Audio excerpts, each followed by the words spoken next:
अभी हम एक इम्पोर्टेंट रिएक्शन करने जा रहे हैं, डार्जन रिएक्शन। डार्जन रिएक्शन इसलिए भी इम्पोर्टेंट है क्योंकि ये एक ही मात्र ऐसे रिएक्शन है जो एसएनआई दिखाता है। एसएनआई क्या होता है? एसएनआई इंट्रामोलिकुलर न्यूक्लियोफिलिक सब्स्टिट्यूशन रिएक्शन। ऐसे SN1 रिएक्शन, SN2 रिएक्शन तो बहुत हैं, लेकिन इंट्रामोलिकुलर न्यूक्लियोफिलिक सब्स्टिट्यूशन रिएक्शन बहुत कम होते हैं। तो इसमें डार्जन रिएक्शन में हम क्या करते हैं, अल्कोहल को थायोनिल क्लोराइड के साथ रिएक्शन कराते हैं, तो उसमें हमारा जो प्रोडक्ट जो बनता है एल्किल हैलाइड बनेगा और उसके साथ दो गैस रिलीज हो जाते हैं। तो गैस रिलीज हो जाते हैं, इसलिए हमारा जो प्रोडक्ट जो बनता है वो बहुत प्योर बनता है। तो हम एल्कोहल के साथ थायोनिल क्लोराइड का रिएक्शन कराते हैं, यहां से हमको मिलता है एल्किल हैलाइड, ये गैस रिलीज होता है सल्फर डाइऑक्साइड, और HCl गैस भी यहाँ पे रिलीज होता है। तो इसका हम मैकेनिज्म देखते हैं।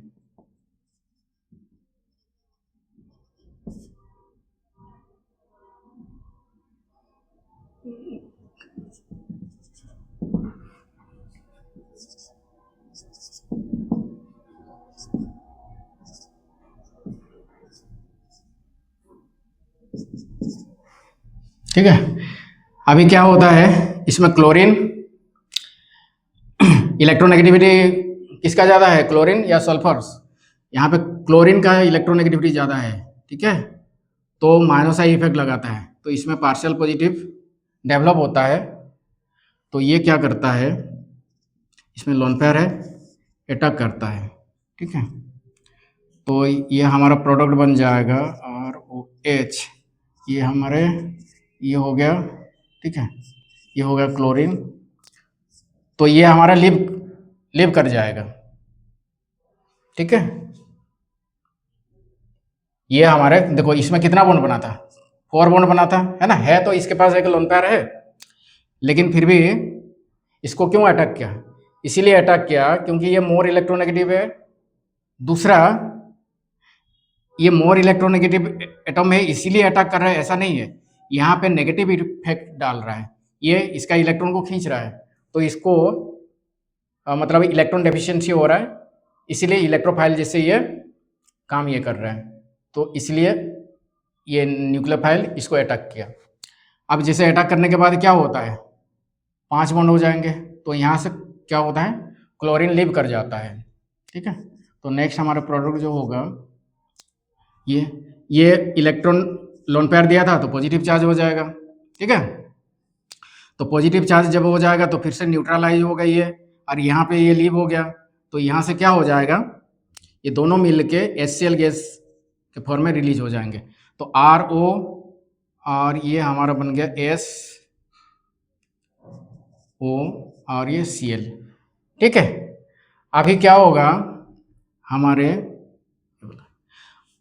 अभी यहाँ पे रेजोनेंस होगा, यहाँ पे जैसे ये रेजोनेंस करेगा तो ये वाला क्या करेगा, यहाँ से लीव होके इसको अटैक करेगा, ठीक है। यहाँ से क्या हुआ, रेजोनेंस हुआ, जैसे रेजोनेंस हुआ तो सल्फर के पास कितना बॉन्ड बन गया, सल्फर के पास देखो यहाँ पे 2 बॉन्ड बनेगा, यहाँ पे 2 बॉन्ड 4, और यहाँ पे 1 बॉन्ड 5, ओरिजिनली कितना था, ओरिजिनली 4 बॉन्ड यहाँ पे था, 5 बन गया। दूसरा ये होता है कि ऑक्सीजन जैसे यहाँ पे लोन पेयर यहाँ पे डोनेट करके मतलब रेजोनेंस करके जैसे बॉन्ड बना रहा है, तो ऑक्सीजन का भी तो 3 बॉन्ड हो जाएगा, तो इसीलिए क्या होता है, यहाँ से क्लोरीन लीव करता है इसको स्टेबलाइज करने के लिए, और जैसे इधर से लीव करता है तो ये भी यहाँ से क्या होता है, लीव हो जाता है। तो हमारा क्या प्रोडक्ट बनता है, यहाँ पे RCl बनता है और यहाँ पे SO2 गैस बन जाता है, यानी कि यहाँ पे ये न्यूक्लियोफाइल हो गया और यहाँ पे ये इलेक्ट्रोफाइल हो गया। तो एक ही एटम, एक ही मॉलिक्यूल के अंदर क्या है कि न्यूक्लियोफाइल अटैक कर रहा है, इसीलिए इसको हम क्या बोलते हैं, SNI, यानी कि इंट्रामोलिकुलर, एक ही मॉलिक्यूल के अंदर क्या हो रहा है, सब्स्टिट्यूशन हो रहा है। यहाँ पे सब्स्टिट्यूट हुआ तो कोई ये ग्रुप क्या हो गया, चला गया SO2। तो यहाँ पे हमारा 2 गैस रिलीज हुए, एक शुरुआत में हमने देखा HCl यहाँ से निकला, ठीक है, ये वाला, तो HCl गैस भी यहाँ पे रिलीज हो गया।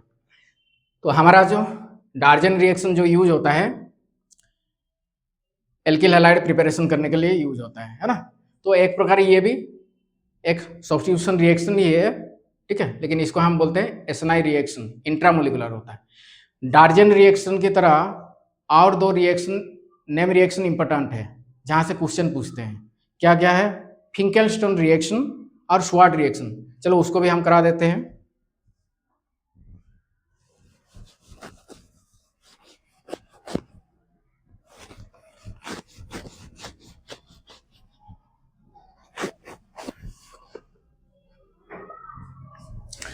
फिंकेलस्टोन रिएक्शन,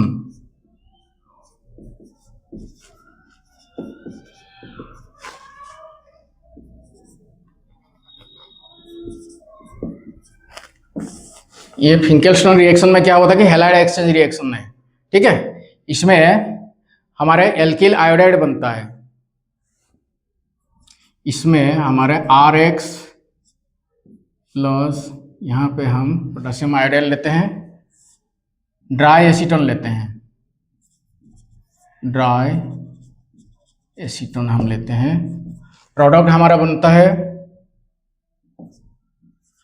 RI प्लस यहाँ पे KX बन रहा है। तो यहाँ पे क्या हो रहा है कि आयोडाइड एक्सचेंज हो रहा है।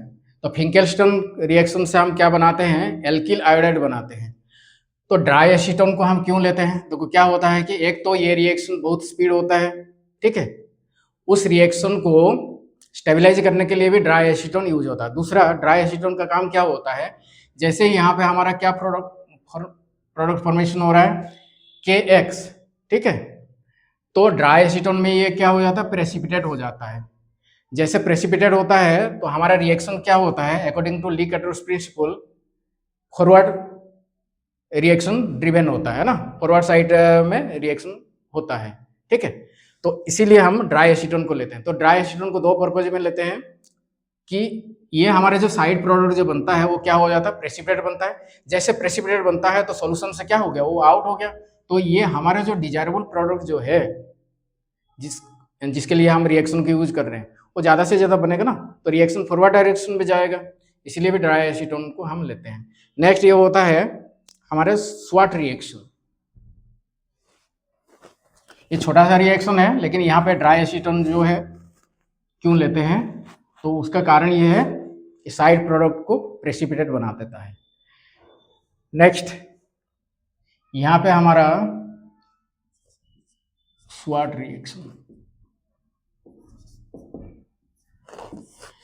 स्वाट रिएक्शन में हम क्या करते हैं? यहाँ पे भी हम एल्किल हैलाइड लेते हैं, ठीक है, और इसमें हम कुछ मेटल फ्लोराइड वगैरह लेते हैं। M मतलब यहाँ पे मेटल, ठीक है। तो किस प्रकार के मेटल? लगभग ट्रांजिशन मेटल हम लेते हैं, ट्रांजिशन मेटल। ट्रांजिशन मेटल को ही हम क्यों लेते हैं? ट्रांजिशन मेटल को लेने के कारण, ये लेने का यही कारण है कि these are the good supply of fluorine. दूसरा ये होता है कि जैसे फिंकेलस्टोन रिएक्शन बहुत तेजी से करता है, रिएक्ट बहुत तेज होता है, ठीक है, तो एक्सप्लोजन जैसे हो जाने का चांसेस होता है। तो यहाँ भी उसी प्रकार की, तो यहाँ पे मेटल फ्लोराइड दो काम करता है, गुड सोर्स ऑफ फ्लोरीन, दूसरा ये होता है कि रिएक्शन को स्टेबलाइज कराता है, ठीक है। तो यहाँ पे M के जगह पे हम कोबाल्ट ले सकते हैं, मर्क्यूरी ले सकते हैं, ठीक है, ऐसे सब हम ले सकते हैं। तो these are the good source of fluorine. तो यहाँ भी क्या होता है? हैलाइड एक्सचेंज होता है। X के जगह पे हम क्लोरीन ले सकते हैं, ब्रोमीन ले सकते हैं, तो यहाँ पे एक्सचेंज होता है, फ्लोरीन यहाँ पे आएगा, ठीक है। तो दूसरा यहाँ पे जो प्रोडक्ट बन रहा है वो हो गया हमारे ये एल्किल फ्लोराइड बन रहा है, और हमारे ये MX बन रहा है, ठीक है। तो ये भी रिएक्शन क्या होता है कि ली कैटरस प्रिंसिपल को फॉलो करता है, क्योंकि ये जो प्रोडक्ट हमारा बनता है ना, ये भी प्रेसिपिटेट बन जाता है। तो प्रेसिपिटेट जैसे बनता है तो सॉल्यूशन से आउट हो जाता है, ठीक। तो स्वाट रिएक्शन में हम क्या करते हैं? एल्किल फ्लोराइड बनाते हैं, यानी कि फ्लोराइड एक्सचेंज रिएक्शन है। और फिंकेलस्टोन रिएक्शन में क्या होता है? हम आयोडाइड एक्सचेंज रिएक्शन कराते हैं। ठीक है, तो ये जो 3 रिएक्शन हमने देखा, डार्जन रिएक्शन, स्वाट रिएक्शन और फिंकेलस्टीन रिएक्शन, इसमें हम एल्किल हैलाइड प्रिपरेशन करते हैं। ठीक है, 2 रिएक्शन जो हो गए इसमें बस हेलोजन एक्सचेंज करते हैं, और वहाँ पे हमने डार्जन रिएक्शन में हमने क्या किया, अल्कोहल से हम हैलाइड, एल्किल हैलाइड हमने प्रिपरेशन किया। ठीक है।